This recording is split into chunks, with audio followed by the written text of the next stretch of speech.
Hermanos, muy buenas noches.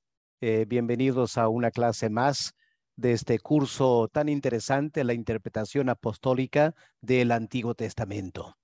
Esta noche vamos a mirar una parte crucial, considerando la manera que el mismo Señor Jesús interpretaba el Antiguo Testamento. Esto obviamente es muy importante para nosotros y nos da la base para la interpretación apostólica. ¿Qué les parece si oramos un momento ahí donde están? Tomemos un momento para pedir al Señor que Él prepare nuestros corazones para estudiar estas cosas tan profundas que estamos entendiendo y que el Espíritu Santo nos ayude a entender con mayor claridad estos temas. Vamos a orar. Padre bueno, te damos gracias por la vida y la salud que tú nos das. Padre, la libertad y la responsabilidad de estudiar tu palabra. Muchos son pastores, Señor. Hemos sido llamados para dejar muchas otras actividades, para dedicarnos a esta tarea única de estudiar, entender tu palabra, para luego enseñar y alimentar a tu grey. Pido, Padre, que nos acompañes ahora por tu Espíritu y nos des cada vez más entendimiento en tu palabra. Alumbra nuestras mentes, te pedimos, en el nombre del Señor Jesús. Amén. Muy bien, vamos a entonces empezar esta noche con este tema que tiene que ver con la interpretación de Cristo del Antiguo Testamento. Hermanos, esta noche, aunque la clase podría parecerles bastante compleja y profunda, en realidad no es más que una introducción, porque espero notarán que cada tema que tocamos ahora merece un mayor estudio. Espero que ustedes puedan hacer eso más adelante en su propio tiempo. Como introducción, permítame afirmar algo bastante obvio. Los apóstoles, Mateo, Juan, Pedro, etcétera, ¿cómo aprendieron a interpretar el Antiguo Testamento? Quizá en los primeros 2 capítulos de Mateo, en los estudios anteriores, nos hemos maravillado de la profundidad de entendimiento que Mateo tiene del Antiguo Testamento. La pregunta es, ¿de dónde vino ese entendimiento? Y la respuesta obviamente es del mismo Señor Jesús. Fue el Señor durante esos 3 años que estuvo ministrando en la tierra. Los discípulos le acompañaban y día tras día seguramente los discípulos quedaron impactados con alguna nueva interpretación del Antiguo Testamento. Y luego de la muerte y resurrección, por 40 días, el Señor les enseñó día tras día. Y ahora los apóstoles entendían mucho mejor. Así que qué privilegio fue la de ellos aprender del mismo Señor Jesús. Ahora, lo que los apóstoles se dieron cuenta rápidamente es cuán en serio el Señor tomaba el Antiguo Testamento. En primer lugar, como Dios, un ser divino. Para él, las escrituras eran la revelación de Dios el Padre. Y por lo tanto, el tremendo amor que tenía por Dios el Padre, obviamente lo llevó a reverenciar la palabra de Dios. Pero también como ser humano. Recordemos que él vino a este mundo como judío. Nació bajo la ley, como dice Pablo. Por lo tanto, como judío, él fue instruido en el Antiguo Testamento desde muy pequeño y como buen judío, él procuró ser fiel a la ley de Dios. Ahora, el Señor no fue como muchos otros jóvenes en su tiempo. Él no se conformó con un conocimiento superficial del Antiguo Testamento. El Señor cumplió el perfil de ese hombre justo que tenemos en el Salmo 1. Y se acordarán lo que dice el Salmo 1 del hombre justo, que medita en la ley de Jehová de día y de noche. Y el Señor hacía eso. Cada momento libre en su adolescencia, juventud, el Señor se dedicaba a estudiar la palabra de Dios, el Antiguo Testamento. Lo que queda claro leyendo los evangelios es que el Señor aceptó el sentido literal de la ley de Dios, pero fue más allá de la letra de la ley al espíritu de la ley. Y vemos eso claramente en el Sermón del Monte. ¿Cuáles son algunos lineamientos generales de cómo el Señor interpretó el Antiguo Testamento? Bueno, en primer lugar, recordemos que todo su ministerio se basó sobre el concepto del reino de Dios. Desde que empezó su ministerio terrenal, ¿cuál era su mensaje? Arrepiéntanse porque el reino de Dios se ha acercado. Crean estas buenas noticias, este evangelio de que el reino de Dios ha llegado entre ustedes. Es más, el Señor afirmó que su venida era una señal de los tiempos. En otras palabras, el mensaje del Señor era escatológico. Al venir a este mundo, algo nuevo y radical había ocurrido. Dios había intervenido en la historia de este mundo enviando al Mesías. Los últimos tiempos habían llegado. Ese era el mensaje del Señor Jesús. Como judío, obviamente su mente estaba empapada de todo el Antiguo Testamento.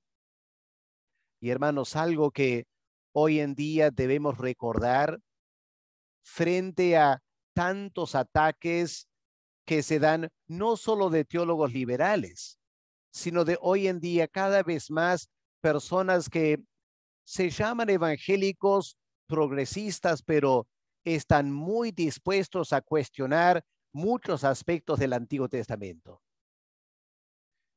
Recordemos, hermanos, el Señor nunca cuestionó el canon judío.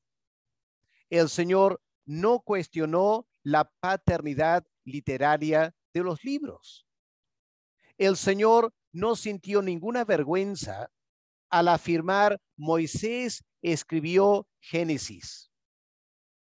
Hoy en día, lamentablemente, hay más que un líder evangélico que está dispuesto a cuestionar la paternidad mosaica del Pentateuco, alegando que el Pentateuco es la recopilación de muchos documentos a lo largo de siglos y que culminó durante el exilio en Babilonia y que se dijo que eran libros de Moisés solo para dar a esos libros cierto prestigio.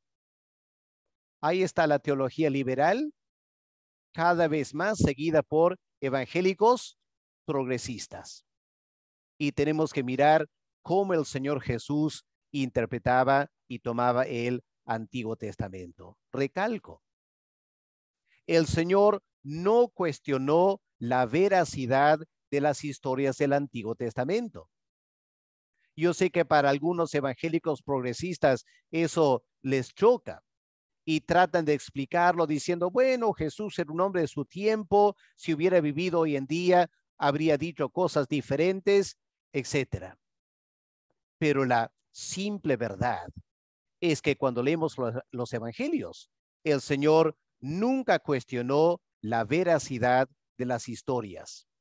Más bien las tomó como verídicas, historias que realmente ocurrieron. Permítanme mostrarles algunos ejemplos para ver cómo el Señor tomaba el Antiguo Testamento. Empecemos con Mateo 19. Aquí en Mateo 19 le preguntan al Señor acerca del divorcio. Y el Señor, ¿cómo contesta? Se pone a expresar sus opiniones personales, se puso a analizar lo que estaba pasando en la sociedad y cómo era posible que mujeres eran maltratadas y había que darles la oportunidad al divorcio, etcétera. Nada que ver. Miren Mateo 19 y el versículo 3. Entonces vinieron a él los fariseos tentándole diciendo, ¿es lícito al hombre repudiar a su mujer por cualquier causa? Y miren la respuesta de Cristo, versículo 4. Él respondiendo les dijo, ¿no habéis leído que el que los hizo al principio, varón y hembra los hizo? Claramente afirmando el valor histórico de Génesis 2, que Dios creó a Adán y Eva. Por eso el hombre dejará padre y madre y se unirá a su mujer y los dos serán una sola carne. Así que ya no son dos, sino una sola carne. Así que ahí vemos, hermanos, cómo el Señor tomó Génesis 2, esos capítulos que hoy en día, más que un evangélico, los llama mitos, leyendas, tradiciones. Pero Cristo los tomó como algo tan histórico que es la base para la convivencia entre un hombre y una mujer.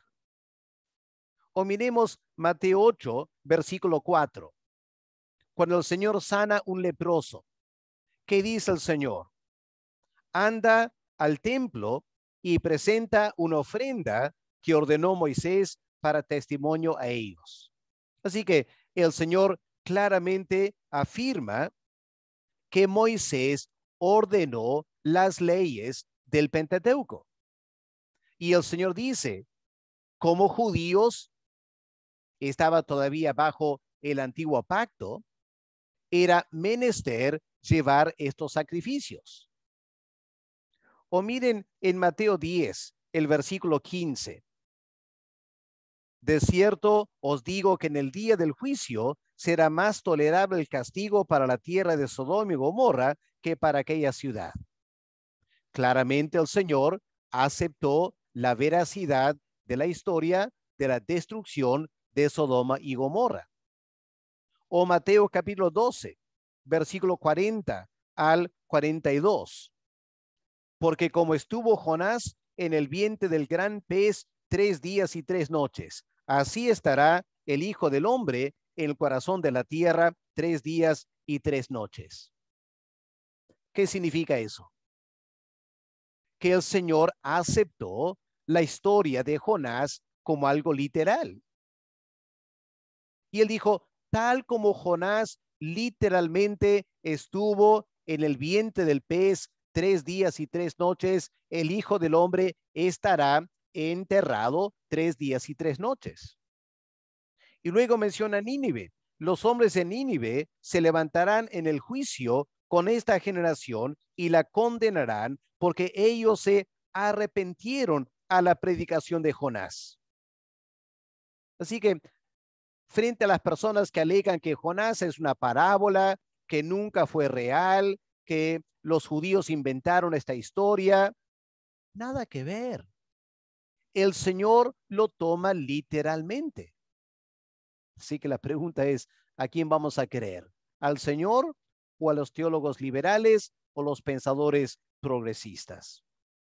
Y versículo 42, la reina del sur, la reina de Sabá, se levantará en el juicio con esta generación y la condenará, porque ella vino de lejos para oír la sabiduría de Salomón.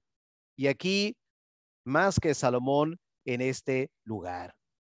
Así que pueden notar ahí, y uno podía multiplicar ejemplos, ¿no es cierto? El Señor tomaba las historias del Antiguo Testamento como literalmente ciertas hechos históricos. No eran leyendas, no eran mitos, no eran parábolas, no eran invenciones. Y creo que como evangélicos es muy importante tomar en cuenta cómo el Señor interpretaba el Antiguo Testamento. Pero más allá de tomar el Antiguo Testamento como algo literal, lo interesante del Señor es que Él evidenció nuevas interpretaciones del Antiguo Testamento. Por ejemplo, habían muchos pasajes conocidos que el Señor le dio un giro totalmente nuevo, una nueva interpretación a esos pasajes. ¿Se acuerdan, por ejemplo, cuando se dio la pregunta acerca de la resurrección? Y los saduceos vinieron para confrontar al Señor, alegando que no hay tal cosa como resurrección. Y cuentan la historia de 7 hombres que se casaron con la misma mujer. Y el Señor al final, ¿cómo comprueba la realidad de la resurrección? Fascinante. Mateo 22, versículo 33. Él dijo, ¿ustedes no han escuchado lo que dice en Génesis y en Éxodo? Yo soy el Dios de Abraham, de Isaac y de Jacob. Yo soy, no yo era. Y lo que hay que captar, hermanos, es que el Señor pasó tanto tiempo meditando la palabra de Dios que en ese versículo Él se puso a meditar el verbo. ¿Cuál es la diferencia entre decir yo soy el Dios de Abraham y decir yo era el Dios de Abraham? Bueno, indica que Abraham todavía está vivo. Eso apunta a la resurrección de Abraham, que no está muerto, está vivo y va a participar después en la resurrección. Así que para mí es interesante cómo el Señor meditó con tanta profundidad el texto que aún meditaba en los tiempos del verbo. Y también podemos mirar en Mateo 22, versículos 42 al 46, que leemos aquí. Aquí el Señor cita el Salmo 110, ¿no es cierto? Diciendo, ¿qué pensáis del Cristo? ¿De quién es hijo? Le dijeron, de David. La respuesta correcta, ¿no es cierto? Pero él ahora saca el Salmo 110 y dice, y les dijo, pues como David en el Espíritu, noten ahí, el Señor afirma la inspiración del Salmo 110 y por ende la inspiración de las Escrituras. David en el Espíritu le llama Señor, diciendo, dijo el Señor a mi Señor. El primer Señor es Jehová. Dijo Jehová a mi Señor.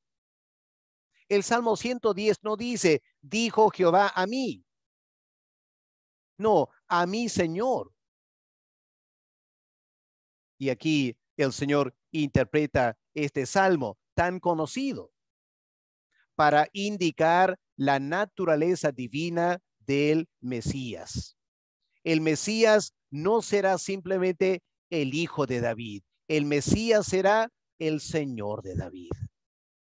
Ahora, los judíos conocían bien el Salmo 110, pero hasta que el Señor presenta esta interpretación, yo dudo que algún judío habría notado ese detalle. Y uno queda impactado, ¿no es cierto?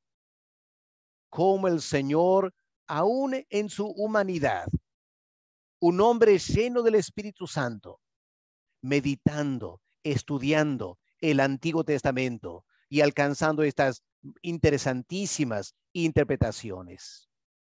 A veces el Señor alcanzaba una nueva interpretación de un pasaje conocido porque hacía una afirmación de sí mismo. Por ejemplo, miren en Mateo 24, el versículo 30, que leemos aquí. Entonces aparecerá la señal del Hijo del Hombre en el cielo. Y entonces lamentarán todas las tribus de la tierra y verán al Hijo del Hombre viniendo sobre las nubes del cielo con poder y gran gloria. Ahora, aquí lo que el Señor está haciendo es lo siguiente. Durante su vida, Él se había identificado como el Hijo del Hombre. el Hijo del Hombre. Y aquí, hablando escatológicamente, el Señor habla de su segunda venida, usa el título Hijo de Hombre, lo vincula con Daniel 7, versículo 13, que dice que uno como hijo de hombre se acercó al trono del Padre y fue presentado delante de él, y a ese hijo de hombre se entregaron los reinos de la tierra. Qué tremenda afirmación de Cristo. Cómo el Señor aplica a sí mismo Daniel 7 y el versículo 13. Pero también el Señor interpretó en forma mesiánica pasajes que no parecían serlo. ¿Se acuerdan lo que leemos en Juan 1, el versículo 51, cuando el Señor está hablando con Natanael? Y Natanael queda impactado cuando el Señor Jesús da a entender que lo había visto sentado debajo de ese árbol. Y aquí en Juan 1, versículo 51, el Señor dice: de cierto os digo, de aquí en adelante verán el cielo abierto, una primera cosa, los ángeles de Dios que suben y descienden, una segunda cosa, sobre el Hijo del Hombre. Ahora, el contexto aquí es que Dios, el Señor, había llamado a Natanael un verdadero israelita. Juan 1, versículo 42. Un verdadero israelita en quien no hay engaño. Cambiemos la palabra israelita a Jacob. Tú eres un verdadero hijo de Jacob, y en ti no hay engaño como había en el patriarca Jacob. Y ahora el Señor toma ese sueño que Jacob tuvo en Génesis 28, donde Jacob vio una escalera que iba de la tierra al cielo. Y ahí en Génesis 28:12, Jacob vio ángeles que ascendían y descendían sobre la escalera, estableciendo comunicación entre el cielo y la tierra. Y aquí el Señor da este giro inesperado a ese sueño de Jacob, diciendo, aplicándolo a sí mismo, ¿no es cierto? Ustedes van a ver algo que Jacob nunca vio. Van a ver ángeles de Dios subiendo y bajando sobre, no una escalera, sobre el Hijo del Hombre. Por lo tanto, ¿qué está diciendo el Señor Jesús? La escalera que Jacob vio en Génesis 28:12 soy yo. Yo soy la escalera. Y se acuerdan lo que el Señor dice más adelante en Juan: yo soy el camino, la verdad y la vida. Nadie viene al Padre si no es por mí. Fascinante, ¿no es cierto? Cómo el Señor toma esas historias del Antiguo Testamento y la aplica a sí mismo. Otro ejemplo, Mateo 21, el versículo 42. Ahora empiezan a entender lo que yo digo, que esto es solo una introducción, porque estos pasajes habría que volver a estudiarlos, meditarlos más tiempo. Yo los presento aquí rápidamente. Mateo 21, el versículo 42. ¿Qué leemos aquí?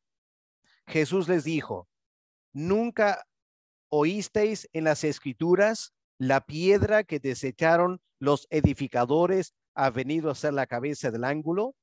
El Señor ha hecho esto y es cosa maravillosa a nuestros ojos. Ahora, la verdad es que nosotros, como pastores evangélicos, estamos tan acostumbrados a los evangelios, y este versículo es citado también en Hechos y en Primera de Pedro, que rápidamente decimos, claro, la piedra es el Señor Jesús. Fue desechado por los fariseos y los saduceos, los edificadores. y el Señor Jesús ha venido a ser la cabeza del ángulo de la iglesia, el nuevo templo del Señor Jesús. O sea, nosotros lo entendemos porque está en los evangelios. Pero ¿de dónde viene esta cita? ¿Qué pasaje está citando aquí el Señor Jesús? Bueno, es el Salmo 118. Así que vamos a mirar un momento el Salmo 118. Y lo primero que vamos a notar en nuestras Biblias es que el Salmo 118 no tiene un título. Es decir, el Salmo 118 no dice que es un salmo de David, menos dice que es un salmo mesiánico. Así que muchas personas leyendo el Salmo 118 nunca piensan que es un salmo mesiánico. Pero miren aquí, versículo 21 y 23. Salmo 118, 21 al 23. Te alabaré porque me has oído. Me fuiste por salvación.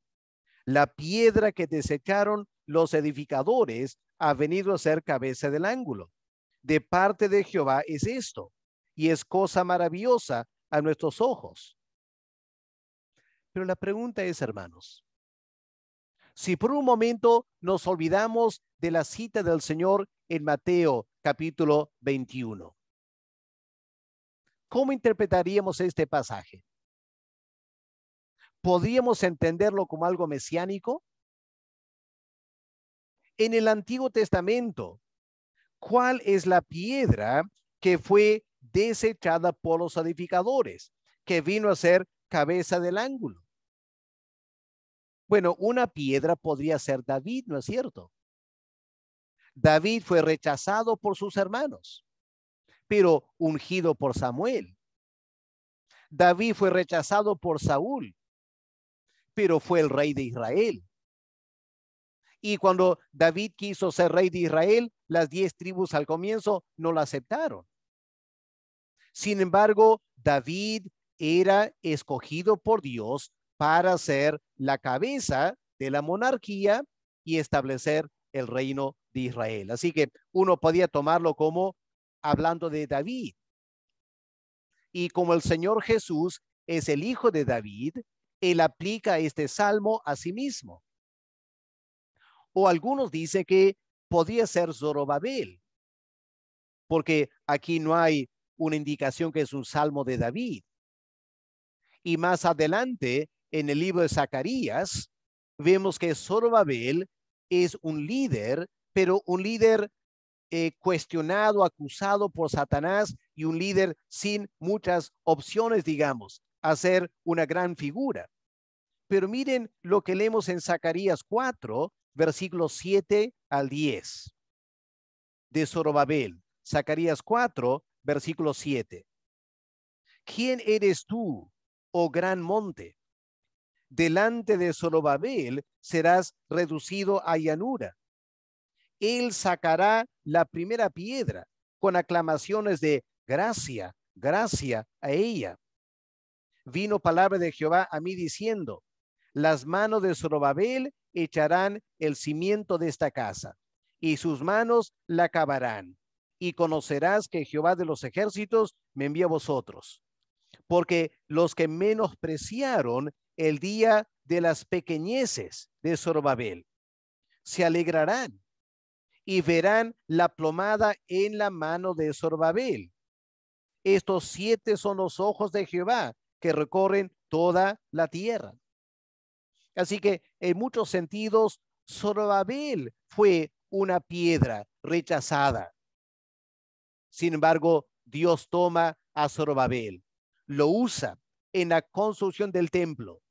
Y Zorobabel en Zacarías viene a ser una sombra del Mesías. Y el Señor en Mateo 21 toma las palabras del Salmo 118 y la aplica a sí mismos. Ahora, ¿por qué es importante notar estos dos ejemplos? Por la siguiente razón, hermanos. Estas interpretaciones del Antiguo Testamento, nuevas interpretaciones del Antiguo Testamento, hechas por el mismo Señor Jesús, nos permiten identificar más textos como mesiánicos. Por ejemplo, una vez que hemos visto que el Salmo 118 es mesiánico, miren el versículo 24. Este es el día que hizo Jehová, nos gozaremos y alegraremos en él. ¿Qué día? Bueno, si los versículos 22 y 23 se aplican al Mesías, es el día del Mesías, que es el día de la salvación. Y por eso nos alegramos en este gran día de la salvación de Jehová. Pueden ver que como cuando notamos un pasaje del Antiguo Testamento que el Señor interpreta en forma mesiánica de sí mismo, eso nos abre la puerta para interpretar otros textos aquí también en forma mesiánica. O Salmo 118, versículo 26. Bendito el que viene en el nombre de Jehová. ¿Suena familiar esas palabras? ¿Dónde las han escuchado? Bendito el que viene el nombre de Jehová. La entrada triunfal, ¿no es cierto? La entrada triunfal. Miren, por ejemplo, Mateo 21 y el versículo 9, para familiarizarnos otra vez con este relato. Mateo 21 y el versículo 9. Y la gente que iba delante y la que iba detrás aclamaba diciendo: Hosana al Hijo de David, bendito el que viene en el nombre del Señor, citando el Salmo 118. Y aquí aplicándolo a Jesús de Nazaret, que está entrando en Jerusalén montado sobre un animal, una figura altamente mesiánica. Pero cuando miramos en Lucas capítulo 13 y el versículo 35, vemos algo diferente. He aquí vuestra casa os es dejada desierta, y os digo que no me veréis hasta que llegue el tiempo en que digáis: bendito el que viene en el nombre del Señor. Ahora, si miramos el contexto de Lucas 13, es el lamento sobre Jerusalén. Versículo 35, la advertencia del juicio de Dios sobre Jerusalén. Y ahora está hablando de la segunda venida del Mesías. La entrada triunfal se cita el Salmo 118, versículo 26, de la primera venida. Pero como Jerusalén al final rechaza al Mesías y lo crucifican, el Señor, sabiendo de antemano lo que iba a pasar, en Lucas, el Señor aplica ese versículo a la segunda venida, cuando los judíos convertidos en los últimos tiempos dirán otra vez lo que una vez dijeron en la entrada triunfal: bendito el que viene en el nombre de Jehová. Pero cuando lo digan por segunda vez, será para aclamarlo rey por toda la eternidad. Qué interesante, ¿no es cierto, hermanos? ¿Cuánto tenemos todavía que estudiar de la interpretación de Cristo del Antiguo Testamento? Quiero tomar un momento ahora para estudiar con ustedes la tentación del Señor en Mateo capítulo 4. ¿Por qué? Porque aquí tenemos algunas interpretaciones muy interesantes de parte del Señor del Antiguo Testamento que creo que muchos de nosotros no nos damos cuenta. ¿Quién no sabe el relato de la tentación de Cristo? Muchos de ustedes, estoy seguro, han predicado, ¿no es cierto? Las tres tentaciones, las tres respuestas de Cristo: escrito está, escrito está, escrito está. Pero vamos a ver ahora si realmente hemos entendido las tentaciones de Cristo y las respuestas que él dio. Y si nuestras prédicas realmente fueron acertadas. Ahora, ¿cuál es el contexto de Mateo capítulo 4? Bueno, ya hemos estudiado los primeros dos capítulos. Recordemos que Mateo ha presentado a Jesús como el Cristo. Noten que en Mateo capítulo 1 habla del nacimiento, la genealogía de Jesucristo, Jesús el Cristo. Primero Mateo lo presenta como el Hijo de Dios, en un sentido davídico. Lo tenemos en Mateo 1, versículo 1 y también en Mateo 2, versículo 6, indicando que el Mesías iba a nacer en Belén, la ciudad de David. Pero Mateo también presenta al Señor Jesús como el Hijo de Dios en el sentido de Israel. ¿Se acuerda que Israel también era el Hijo de Dios? Y en Mateo 2:15, citando Oseas 11:1, de Israel de Egipto saqué a mi hijo, Mateo presenta al Mesías como el Hijo de Dios en el sentido de Israel. Ahora, al salir de Egipto en Mateo 2 e ir a la tierra prometida, volver a la tierra prometida para criarse, ¿dónde crece el Señor? En la ciudad de Nazaret.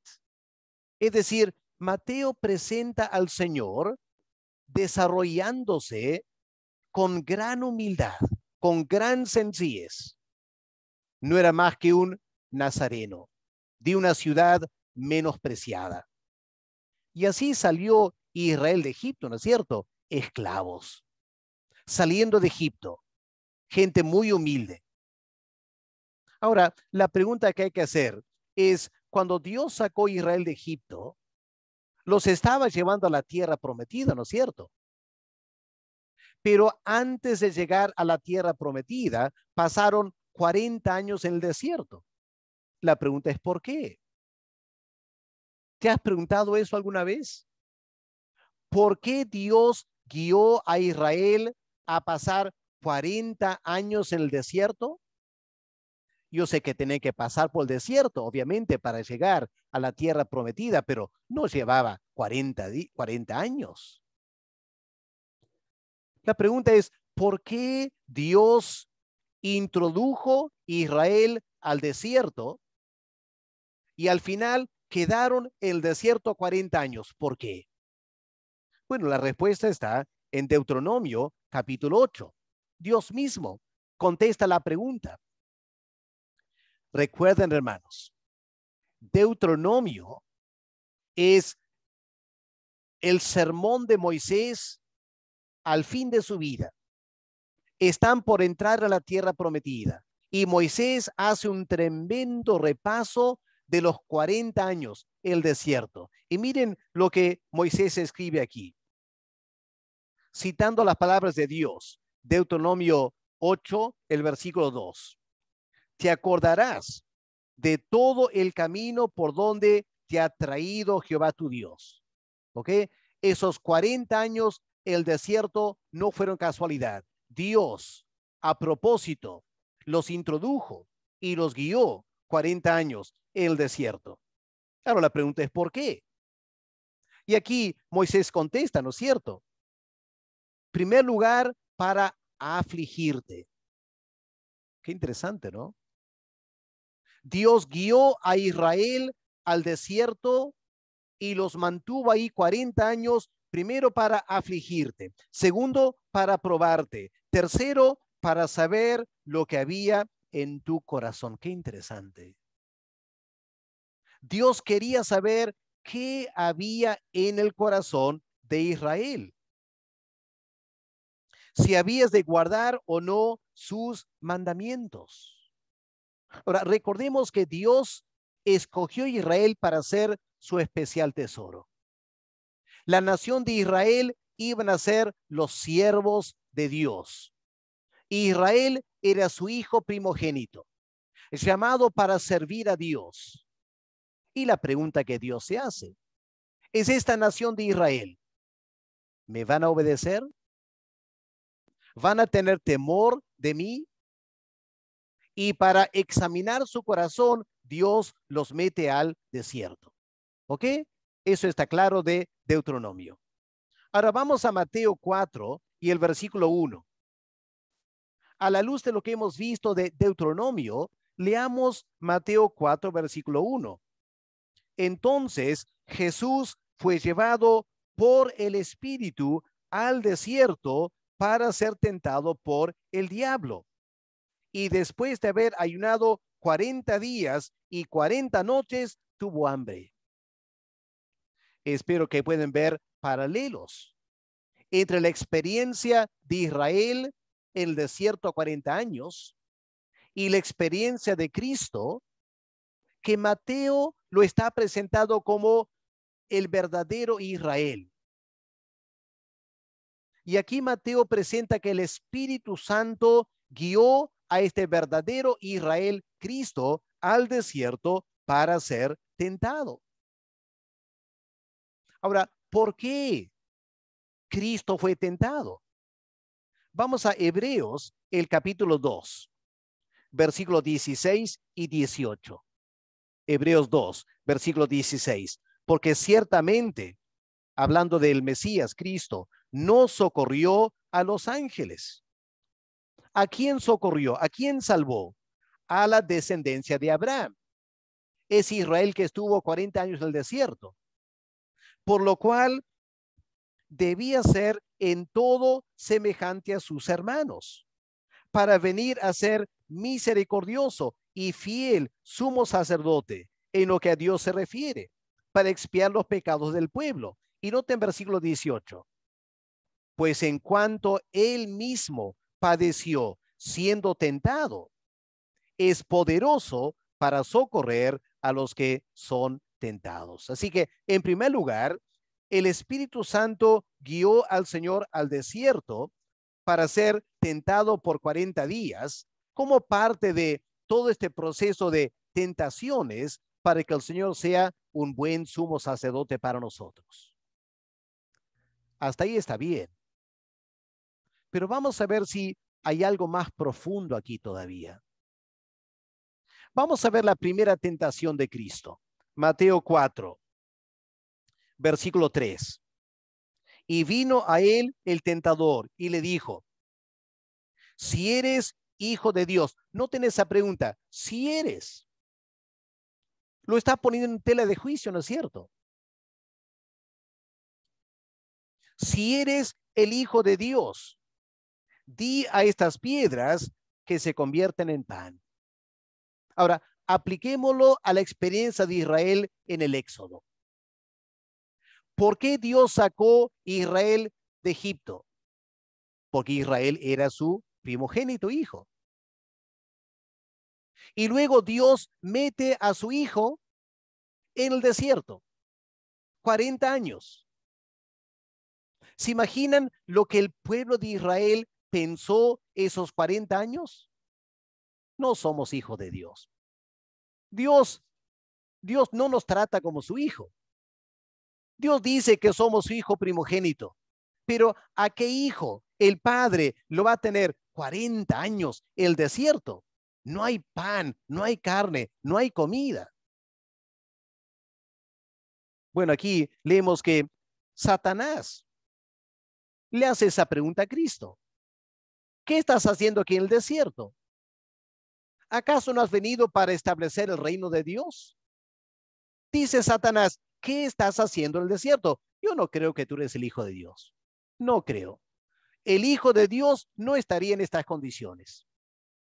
Así que, si eres el hijo de Dios, convierte el pan, en las piedras en pan. A ver, muéstrate como el hijo de Dios. Ahora, el Señor, ¿cómo contesta esa pregunta? Él dice, escrito está, no solo de pan vivirá el hombre, sino de toda palabra que sale de la boca de Dios. Ahora quiero que piensen con cuidado un momento esta noche. Hago esta pregunta. ¿Hay alguna ley en el Antiguo Testamento que prohibía al Señor convertir piedras en pan? ¿Alguna ley? ¿Los 10 mandamientos quizá? ¿Parte del código mosaico? ¿Las leyes rituales? Pregunta, hermanos, ¿Hay alguna ley en todo el Antiguo Testamento que no le permitía a Cristo convertir piedra en pan? No, no hay tal ley. No hay tal ley. Hoy en día, la carne, el mundo y Satanás se aprovechan de un silencio en cuanto a las escrituras para incentivar una vida independiente de Dios. Por ejemplo, en todo el debate acerca del movimiento LGTB y la homosexualidad, me imagino que ustedes habrán escuchado más que una persona argumentar en esta manera. El Señor Jesús nunca condenó el homosexualismo. En verdad, el Señor Jesús nunca habló de la homosexualidad. La Biblia no dice casi nada de la homosexualidad. Por lo tanto, no hay problemas en ser homosexual. Este es el argumento que algunos usan. Que si la Biblia, según ellos, guarda silencio y no hay una ley explícita en los evangelios, entonces esa ley, ese silencio, otorga al homosexual el derecho de practicar su homosexualidad. Ahora, si Cristo hubiera aplicado esa filosofía, si una acción mía no hay una ley explícita que lo prohíbe, estoy libre para hacerlo, ¿no es cierto? Suena lógico. Y Satanás viene y le dice, mira, Cristo, si eres el Hijo de Dios, convierte estas piedras en pan. No hay ninguna ley que te está impidiendo hacerlo. ¿Y cómo contesta Cristo? Ya hemos leído, ¿no es cierto? Él cita Deuteronomio 8 y el versículo 3. Así que vamos a Deuteronomio 8, el versículo 3, para ver de dónde viene esta cita tan conocida, ¿no es cierto? No solo de pan vivirá el hombre. Leemos en versículo 3. Noten en primer lugar que en Deuteronomio 8, versículo 3, es una continuación, ¿no es cierto? Una continuación del propósito de Dios de probar a Israel el desierto 40 años. Te afligió, te hizo tener hambre y te sustentó con maná, comida que no conocías tú, ni tus padres te habían conocido, para hacerte saber que no solo de pan vivirá el hombre, mas de todo lo que sale de la boca de Jehová vivirá el hombre. No solo de pan, sino de lo que sale de la boca de Dios. Pregunto, ¿qué sale de la boca de Dios? Su ley, su palabra. Por lo tanto, la vida humana no depende de cosas materiales. La vida humana depende de las órdenes de Dios. Si Dios ordena que mi cuerpo viva un año sin comer, va a vivir, ¿no es cierto? Dios tiene el poder para hacer que mi cuerpo funcione un año entero sin comer, porque Dios es poderoso. El ser humano no vive solo de pan. El ser humano vive de la palabra de Dios, de lo que Dios ordena. Ahora, lo interesante aquí es que Cristo no cita un mandamiento. Este texto no dice que Cristo no puede convertir piedras en pan. Es una exhortación, ¿no es cierto? Estas palabras, no solo de pan vivirá el hombre, sino de toda palabra que sale de la boca de Dios, es una exhortación de Dios a Israel a guardar los mandamientos de Dios, ¿no es cierto? Repito, esta frase, no solo de pan vivirá el hombre, sino de toda palabra que sale de la boca de Dios, es una exhortación. Dios está exhortando al pueblo a una vida de obediencia a los mandatos de Dios. Y este es el propósito de todo este tiempo en el desierto. Dios quería saber si Israel iba a obedecer los mandatos de Dios. Apliquemos eso a Mateo 4. ¿Quién es Cristo? El Hijo de Dios, davídico, y el Hijo de Dios, Israel, el nuevo Israel. Está por empezar su ministerio. Ya ha sido bautizado. El Espíritu Santo le envía al desierto. ¿Para qué? Para ser probado. ¿Para qué? Para ver si él, como el Israel de Dios, el siervo de Dios, va o no va a obedecer a Dios. Y Dios le ha enviado al desierto para no comer. Lo envió al desierto para ayunar. Por lo tanto, no podía convertir piedras en pan porque el Padre no le había permitido convertir piedra en pan. No porque había una ley que lo prohibía, sino porque la razón por estar en el desierto era no comer y ser probado. Y Satanás viene para probarlo.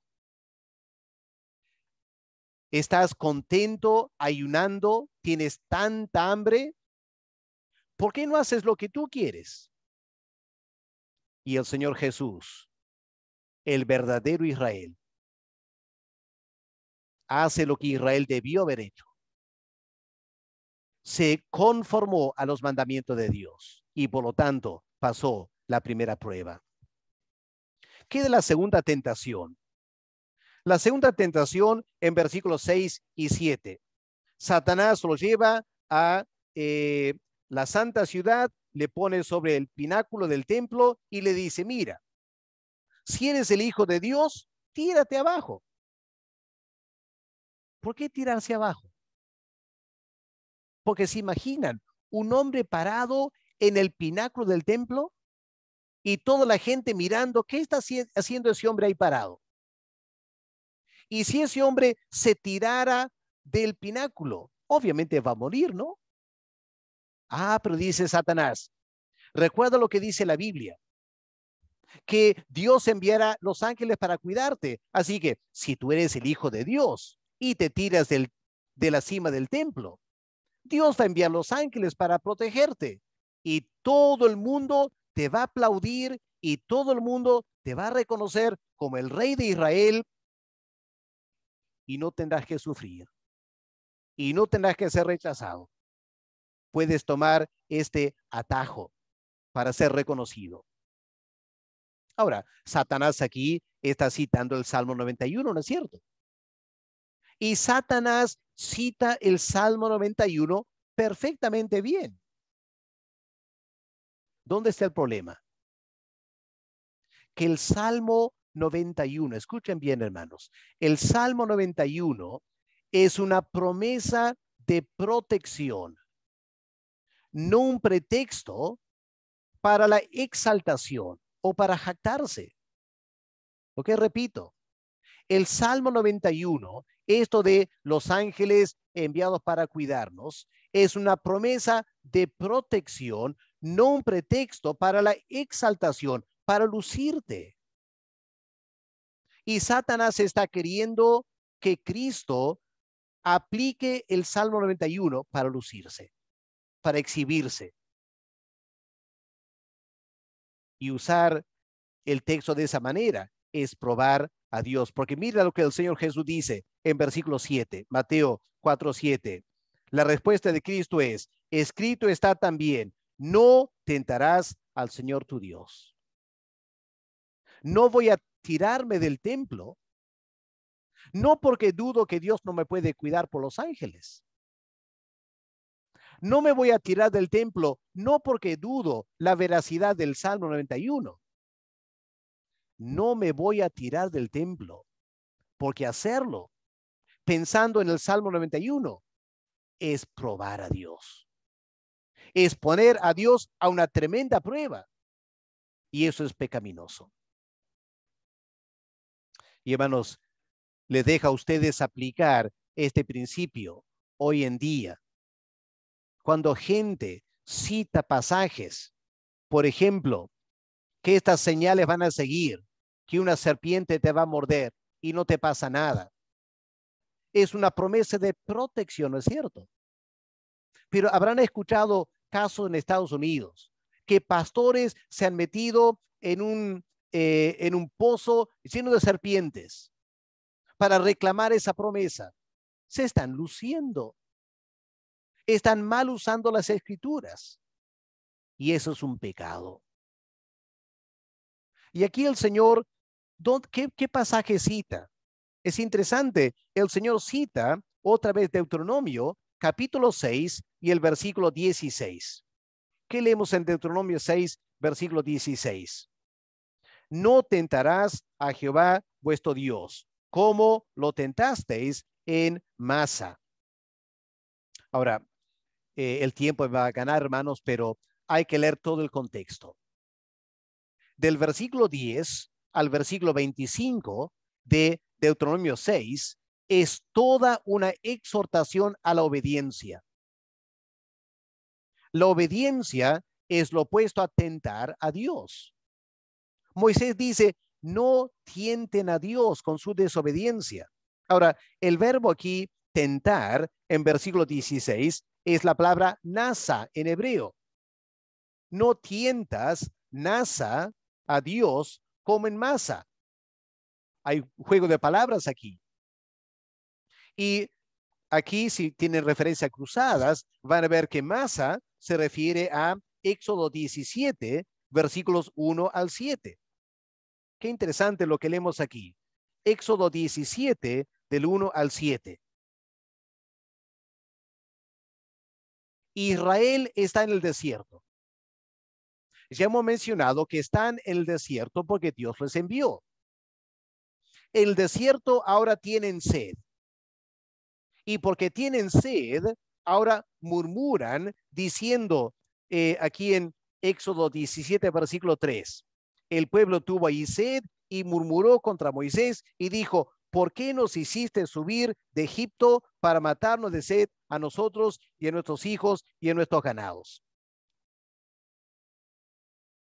Y era como decir, si Dios nos llama el hijo primogénito de Dios y por eso nos sacó de Egipto, ¿para qué nos mete el desierto? Para morir de sed. Y empiezan a reclamar y a renegar. No, yo no soy hijo de Dios porque Dios me está tratando mal. Y aquí en Mateo 4, Satanás tienta al Señor Jesús si eres el hijo de Dios. Y Cristo dice, no, no voy a tirarme del templo, porque yo estoy en el desierto para ser tentado. No voy a tomar un atajo, no voy a murmurar contra Dios, voy a someterme porque cualquier otra cosa sería un pecado. En Masa, Éxodo 17, el Israel carnal falló. En Mateo 4, el Israel espiritual, el Mesías, venció la tentación, mostrando él es el verdadero Israel. ¿Y cuál es la tercera tentación en Mateo 4? La tentación de postrarse delante de Satanás para que Satanás le regale a Cristo todos los reinos de este mundo. Y el Señor, ¿cómo responde a esa tentación? En versículo 10. Entonces Jesús le dijo, vete, Satanás, porque escrito está, al Señor tu Dios adorarás y a él solo servirás. Así que responde a Satanás así. Pero la pregunta es, ¿de dónde vienen esas palabras? Bueno, vienen también del mismo pasaje, que es interesante. Deuteronomio 6, ese mismo pasaje, solo ahora es el versículo 13. Y en versículo 13 leemos, a Jehová tu Dios temerás y a él solo servirás. Y el contexto, los versículos antes, es de no comprometerse con la idolatría. Hermanos, el gran pecado de Israel era la idolatría. Idolatría por intereses personales. Adorar a Baal para que haya más lluvia. Adorar a Astoret para entretenerse y divertirse. idolatría por interés personal, para tener una vida más cómoda y menos exigente. Versículo 14 de Deuteronomio 6, no andaréis en pos de dioses ajenos, de los dioses de los pueblos, porque no tentarás a Jehová vuestro Dios. Y hermanos, esto era lo que Satanás quería hacer con el Israel Cristo en el desierto. Quería tentarlo. Una vida sencilla, sin tener que pasar 3 años ministrando, sin tener que ir a la cruz y morir. Satanás le iba a ofrecer todo el reino de este mundo, pero tenía que rodearse delante de él. Y Cristo dijo, yo no voy a hacer lo que Israel hizo. Yo he venido para ser el verdadero Israel. Yo soy el verdadero siervo de Dios. Israel falló a lo largo del Antiguo Testamento. Ese hijo primogénito de Israel falló. Yo soy el verdadero hijo de Dios. Yo soy el Israel y yo no voy a fallar. Qué impresionante, ¿no es cierto? Hermanos, quiero que noten cómo el Señor Jesús interpretaba el Antiguo Testamento, entendiendo que él había sido enviado por Dios como el siervo de Dios Israel. Por eso fue llevado a Egipto. Por eso vuelve de Egipto. Por eso ahora está en el desierto. Tantos paralelos con Israel del Antiguo Testamento. Nuestro Israel no falló y por ende es nuestro gran Salvador. Hermanos, yo sé que el tiempo está avanzando, pero permítame un poquito más de su tiempo. Algunos quizás querrán apagar el video, descansar un poco y luego continuar porque es mucha información, yo sé. Pero quiero tomar un momento notando otro incidente al inicio de su ministerio, que muchos lo pasan por alto porque no han entendido el significado de lo que está pasando aquí. Vamos a Lucas, el capítulo 4. Lucas, el capítulo 4, el Señor está en la sinagoga en Nazaret y él le han dado Isaías 61 para leer. El Señor Jesús lo lee en versículos 18 y 19. El Espíritu de Jehová está sobre mí por cuanto me ha ungido para dar buenas nuevas, etcétera. Y habiendo leído, ustedes saben bien qué hizo el Señor. Lucas 4, versículo 20. Enrollando el libro, se sentó y luego, versículo 21, comenzó a decirles, hoy se ha cumplido esta escritura delante de vosotros. Wow, qué tremenda afirmación. Hasta ahí todo es conocido, ¿no es cierto? Pero espero que ya están aprendiendo el método apostólico que viene de Cristo, de cómo interpretar el Antiguo Testamento. Así que vamos a volver a Isaías, el capítulo 61, para ver qué es lo que el Señor realmente está diciendo aquí en Lucas 4. Si miramos en Isaías 61, los primeros 2 versículos, vamos a ver estas palabras que el Señor cita en Lucas 4. Pero les hago una pregunta, hermanos. A ver quiénes saben. En Isaías 61, versículo 1, ¿quién está hablando? En el Antiguo Testamento, en el contexto histórico del libro de Isaías, ¿quién está hablando? Yo sé que muchos dicen, bueno, el Mesías, pues. No, no es el Mesías. No hemos leído bien Isaías 61. El que está hablando en Isaías 61 es el profeta Isaías. Es el profeta que dice, el Espíritu de Jehová el Señor está sobre mí, porque me ungió Jehová. Me ha enviado a predicar buenas nuevas. ¿Y cuáles son estas buenas nuevas? Las buenas nuevas a los abatidos, los quebrantados de corazón, a publicar libertad a los cautivos. ¿Quiénes son estos cautivos?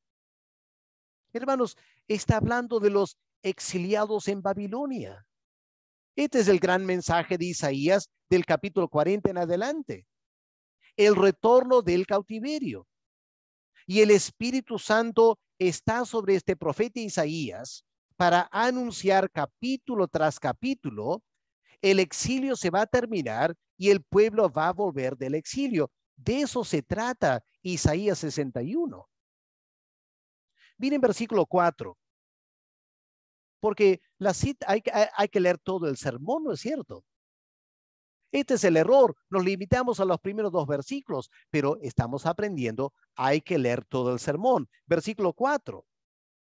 Reedificarán las ruinas antiguas, levantarán los asolamientos primeros, restaurarán las ciudades arruinadas. El Señor Jesús nunca hizo eso. El Mesías nunca hizo eso en su ministerio.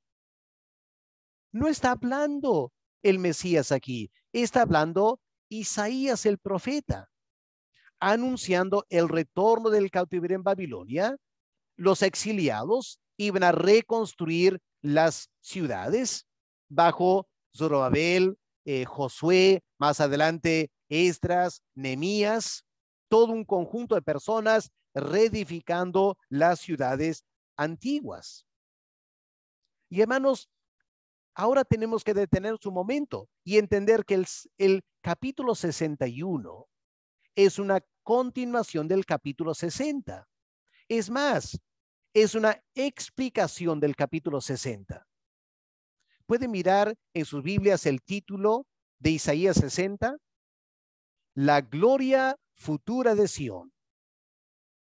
Es un tremendo capítulo que habla acerca de la gloria de el pueblo de Dios. Miren Isaías 60, levántate, resplandece, porque ha venido tu luz y la gloria de Jehová ha nacido sobre ti. Porque he aquí las tinieblas cubrirán la tierra, oscuridad las naciones, mas sobre ti amanecerá Jehová y sobre ti será vista su gloria. Isaías anunciando la gloria venidera para Jerusalén, tremenda gloria. Pero al pasar los años, los judíos se dieron cuenta que no se había cumplido Isaías 60, menos el versículo 5 de Isaías 60. Miren Isaías 65. Entonces verás y resplandecerás, se maravillará, ensanchará tu corazón, porque se haya vuelto a ti la multitud del mar, las riquezas de las naciones hayan venido a ti. En otras palabras, en Isaías 60, Isaías aparentemente está anunciando la tremenda gloria que va a venir a Jerusalén después de la destrucción por los babilonios. La gloria sería restaurada, la riqueza, la fama mundial. Y el capítulo 61 explica cómo se va a dar eso. Se va a dar cuando vuelvan del exilio, reconstruyan las ciudades y anuncien libertad a los esclavos, exiliados. Entonces habrá una tremenda restauración de la gloria de Jerusalén. Así que en resumen, Isaías 60 habla de esta tremenda gloria de Jerusalén después del exilio. Isaías 61 explica cómo se va a dar esa tremenda gloria a través de los exiliados volviendo de Babilonia y dedicándose a reconstruir con gran alegría Jerusalén. Pero para el primer siglo, los judíos sabían eso no había pasado. En el primer siglo, los judíos estaban bajo los romanos, sufriendo tremenda pobreza. No había ni la gloria de Dios en el templo. Y de repente, en Nazaret, el carpintero, el Señor Jesús, se atreve a tomar Isaías 61. Lo lee y al final dice, por fin esta profecía se ha cumplido en mí. Y la gente quedó mirando, pensando, ¿quién está hablando? Es el carpintero. Pero él está reclamando ser el verdadero Isaías, un segundo Isaías, que viene para cumplir esto y traer la gloria de Isaías 60. Lo que el Señor está diciendo, hermanos, yo no sé si han captado esto. El Señor está diciendo en Lucas 4, la profecía de Isaías 60 no se cumplió. Porque cuando volvieron de Babilonia, los judíos no fueron la nación que debieron ser. Yo ahora soy ese verdadero Israel. Y yo he venido, y gracias a mi venida, la gloria del pueblo de Dios, profetizada en Isaías 60, por fin se va a cumplir conmigo. Hoy esta profecía se cumplirá. Y ustedes saben lo que pasó, ¿no es cierto? La gente de Nazaret no podía creer. ¿Quién es este carpintero para reclamar eso? Fuera, y lo querían matar, ¿no es cierto? Pero el Señor estaba haciendo una tremenda afirmación al inicio de su ministerio. Y podemos entender ahora la reacción del pueblo, porque ¿se acuerdan cómo el pueblo reaccionó? Después de escuchar las palabras de Cristo en versículo 22, 21. Es muy importante, hermanos, notar la reacción del pueblo en versículo 23. El Señor interpreta, bueno, versículo 22, todos daban buen testimonio de él, estaban maravillados de las palabras de gracia que salen de su boca y decían, ¿no es este el hijo de José, el carpintero? Y Cristo puede ver la incredulidad. Y Cristo entiende lo que está pasando por sus mentes. Y él dice, versículo 23, sin duda me dirán este refrán, médico, cúrate a ti mismo. Tantas cosas que hemos oído que se han hecho en Capernaum, haz también aquí en tu tierra. En otras palabras, le están retando a Cristo. Cristo acaba de decir, yo soy el cumplimiento verdadero de Isaías 61. Isaías 61 habla de dar libertad a los presos, vista a los ciegos, etcétera. A ver, dice la gente, a ver, haz algún milagro, pues. Haz algún milagro, a ver si puedes. Y Cristo reconoce, versículo 24, de cierto os digo, ningún profeta es aceptado en su propia tierra. Y Cristo no va a hacer un milagro, no porque no puede y no porque no es el cumplimiento de Isaías 61. Por una razón muy interesante que el Señor menciona en versículo 25. ¿Han captado esto, versículo 25? En verdad os digo que muchas viudas había en Israel en los días de Elías, cuando el cielo fue cerrado por 3 años y 6 meses y hubo una gran hambre en toda la tierra, pero a ninguno de ellos fue enviado Elías, sino a una mujer viuda en Sarepta de Sión, es decir, a una mujer gentil. Y versículo 27, y muchos leprosos había en Israel en tiempos del profeta Eliseo, pero ninguno de ellos fue limpiado, sino Naamán el sirio, otro gentil. ¿Captan lo que el Señor está diciendo? Yo he venido para cumplir Isaías 60, tremenda gloria para Jerusalén. Pero ustedes no me están aceptando. Y entiendo, dice Cristo, entiendo. Y lo que va a pasar es lo siguiente, dice Cristo. Al igual que en el Antiguo Testamento, en algunos momentos de gran apostasía espiritual, Dios no hizo milagros para judíos, sino que Dios hizo milagros para gentiles. Y eso es exactamente lo que va a pasar. Ustedes no han cambiado en nada de los de Israel del Antiguo Testamento. Ustedes me van a rechazar a mí también por su apostasía. Y la verdad es que Dios se va a encargar de derramar su gloria sobre gentiles. Wow. Y la gente ahora, ¿cómo reaccionó? Versículo 28. Al oír estas cosas, todos en la sinagoga se llenaron de ira y levantando lo echaron fuera. Pero qué interesante. Desde el comienzo de su ministerio, aunque el Señor reiteradas veces trataba de alcanzar a Israel, diciendo, no he venido para los gentiles. Pero Cristo dice desde el comienzo, la verdad es que Israel me va a rechazar. Y al final, Isaías 60 no se va a cumplir en los judíos. Isaías 60 se va a cumplir entre gentiles. La gloria de Dios se va a manifestar entre gentiles. Dios va a bendecir a los gentiles. Y en 2000 años hemos visto el cumplimiento de eso.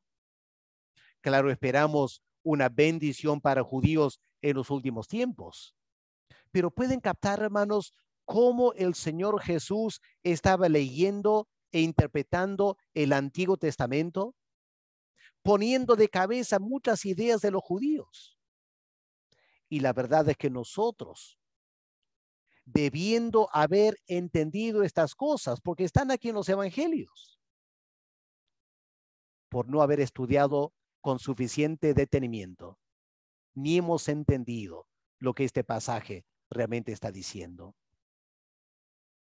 Hermanos, otro tema importante para el Señor Jesús fue el reino de Dios. Ya comenté eso al comienzo. Su ministerio se centró en el anuncio del reino.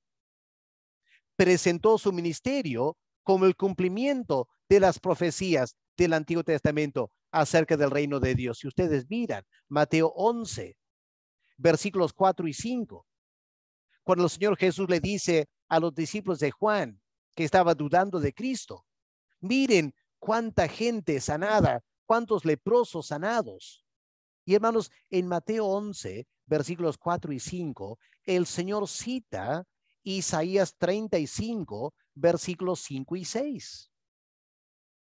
Lean ese capítulo.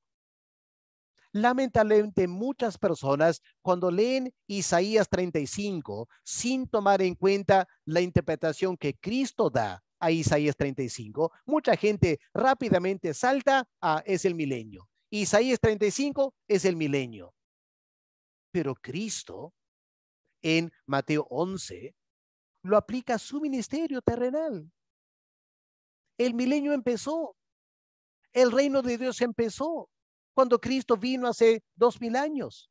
Las profecías del reino ya se empezaron a cumplir el ministerio del Señor Jesús. Y ese reino de Dios incluye la manifestación de la gloria de Dios que traerá salvación. Isaías 35, versículos 4 y 10. Y van a notar otra vez, hermanos, si tienen cuidado al leer Isaías 35, que el lenguaje de Isaías 35 es el lenguaje del Éxodo. Es una constante, hermanos. El Éxodo es un paradigma de la salvación que se cumple en Jesús de Nazaret, el verdadero Israel de Dios, que trae salvación a los gentiles, además que a los judíos. Pero claro, ¿qué pasó? Cuando el Señor Jesús trataba de enseñar estas cosas, esta interpretación del Antiguo Testamento, chocó frontalmente con los fariseos. ¿Y por qué? Porque los fariseos se fijaban en las minuciosidades de la ley y pasaron por alto. No les entró en la cabeza a los fariseos este gran panorama del reino de Dios cumpliéndose en el Mesías, que empieza en el Éxodo y a lo largo del Antiguo Testamento va creciendo, creciendo, creciendo. El exilio en Asiria, el exilio en Babilonia, el retorno de Babilonia como un segundo éxodo y las promesas de la gloria. Todo apunta al Mesías. Y cuando Cristo vino hace 2000 años, Él vino para cumplir esas profecías. Él es el Israel de Dios. Él trajo el reino de Dios aquí en la tierra. Y aunque los judíos lo rechazaron, la iglesia de los gentiles lo abrazó. Y el reino de Dios se manifiesta entre los gentiles. Y solo para mencionar, hermanos, para tratar de ir terminando. ¿Se acuerda de la entrada triunfal? Cuando Cristo entró a Jerusalén por última vez, esa última semana, leemos que el Señor entró desde Betfagé, desde Betania. Leemos esto en Lucas 19. Pueden chequear estos pasajes, pueden usar este mapa. Aquí está la ruta. Vino de Jericó, entró por Betfagé, Betania, para llegar a Jerusalén. Hermanos, eso no era una coincidencia. Por no usar un mapa, no nos damos cuenta de cómo el Señor está interpretando el Antiguo Testamento. Aquí está Jerusalén, ¿no es cierto? Aquí está el Monte de los Olivos, ¿ok? Aquí está Betania, aquí está Betfagé. El Señor viene entrando por aquí y va a ingresar por la puerta oriental, la puerta que da al este. Y se acuerdan cómo entró el Señor Jesús, vino descendiendo del Monte de los Olivos, montado sobre un asno. Ahora, leemos eso cada año antes de Semana Santa, la entrada triunfal. Y otra vez, no hemos captado el significado de ese evento. Tratemos de hacerlo por un momento ahora. Ustedes sabrán que en Zacarías 9, versículos 9 y 10, tenemos esta profecía de el Mesías entrando a Jerusalén montado sobre un asno, ¿no es cierto? Miren Zacarías 9, versículo 9. Alégrate mucho, hija de Sión. Da voces de júbilo, hija de Jerusalén. He aquí tu rey vendrá a ti, justo y salvador, humilde, cabalgando sobre un asno, sobre un pollino de asno. Ahora, el Señor sabía esa profecía, ¿no es cierto? Es el rey entrando a Jerusalén. ¿Y se acuerdan cómo el Señor Jesús mandó a los discípulos traer este animal para que el Señor pueda montarse y entrar a propósito a Jerusalén, cumpliendo Zacarías 9:9? Pero lo que muchos pasamos por alto es Ezequiel 43. Porque miren qué importante es notar Ezequiel 43. ¿Se acuerdan que el profeta Ezequiel vio la gloria de Dios saliendo del templo antes de la conquista por los babilonios? Y aquí Ezequiel está viendo la gloria llegar otra vez a Jerusalén, al templo. Y miren lo que leemos, Ezequiel 43, versículo 1. Me llevó luego a la puerta. Y noten este detalle importante, a la puerta que mira hacia el oriente, donde entró Jesús, montado sobre un asno. Y aquí la gloria del Dios de Israel que venía del oriente, es decir, venía del Monte de los Olivos. Y su sonido era como un sonido de muchas aguas, y la tierra resplandecía a causa de su gloria. Y el aspecto de lo que vi era como una visión, como aquella visión que vi cuando vine para destruir la ciudad. Ezequiel capítulo 1. Y las visiones eran como la visión que vi junto al río Quebar. Y me postré sobre mi rostro, y la gloria de Jehová entró en la casa por la vía de la puerta que daba al oriente. La gloria de Jehová entraba a Jerusalén del Monte de los Olivos por la puerta del oriente. Eso fue lo que estaba pasando en la entrada triunfal. El Hijo de Hombre, montado sobre un asno, entrando a Jerusalén con grandes aclamaciones. Aquí viene la gloria. ¿Se acuerdan lo que dice Juan? Y vimos su gloria, gloria como la del unigénito Hijo de Dios, lleno de gracia y verdad. Y aquí está el Señor Jesús, este momento tan impresionante, cumpliendo Zacarías 9, cumpliendo Ezequiel 43, la gloria de Dios entrando a Jerusalén. Pero ¿qué pasó?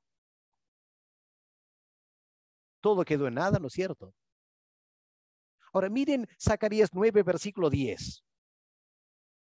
¿Qué pasa en Zacarías inmediatamente después de la entrada triunfal?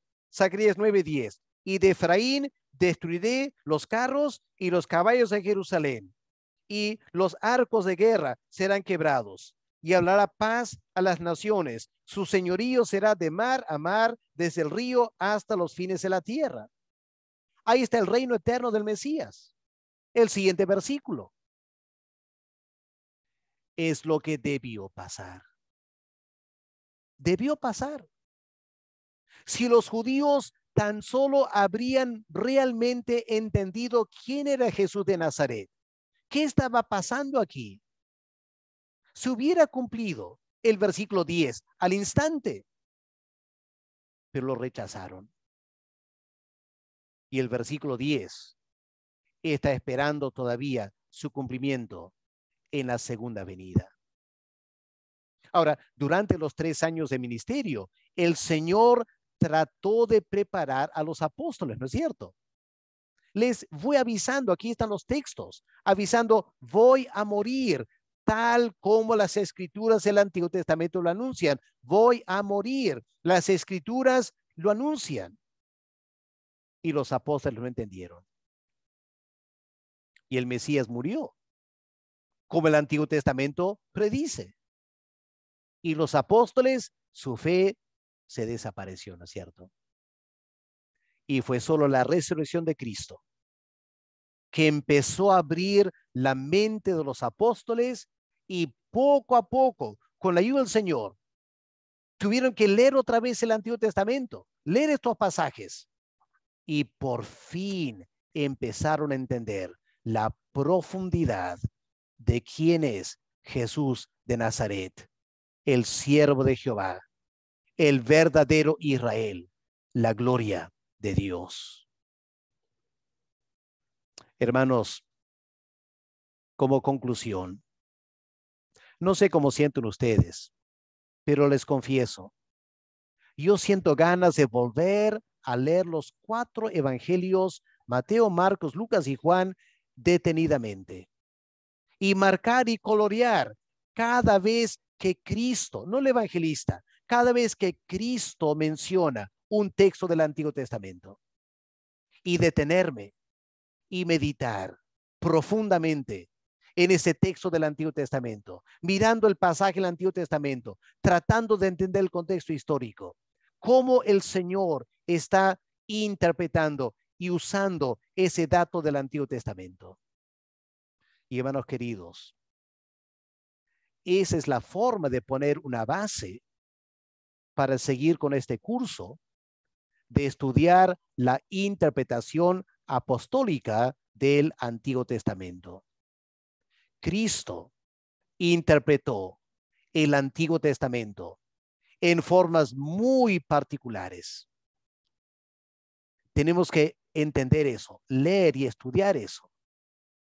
Y una vez que hemos captado cómo Cristo interpretaba el Antiguo Testamento, nuestras mentes, al igual que las de los apóstoles, se va a abrir de par en par, y vamos a tener vistas y entendimientos del Antiguo Testamento que hasta el día de hoy todavía no hemos captado. Lo siento, pastores, que otra vez el video ha sido largo, pero estos temas son tan profundos. ¿Cómo resumirlos? Es una introducción nomás. He corrido mucho. Espero que Dios les ayude a captar algo a lo menos, y que este video quede como un recurso para ustedes. Que lo sigan meditando la tentación de Cristo, el sermón del monte, el sermón en la sinagoga en Nazaret, la entrada triunfal. Hermanos, hay tantos pasajes que hay que leer y estudiar y meditar. Y luego Dios les ayude a compartirlo también con sus iglesias. Hermanos, lo dejamos ahí entonces. Muchas gracias por su atención. Que Dios les bendiga y que les ilumine el estudio de su palabra. Hasta la semana que viene.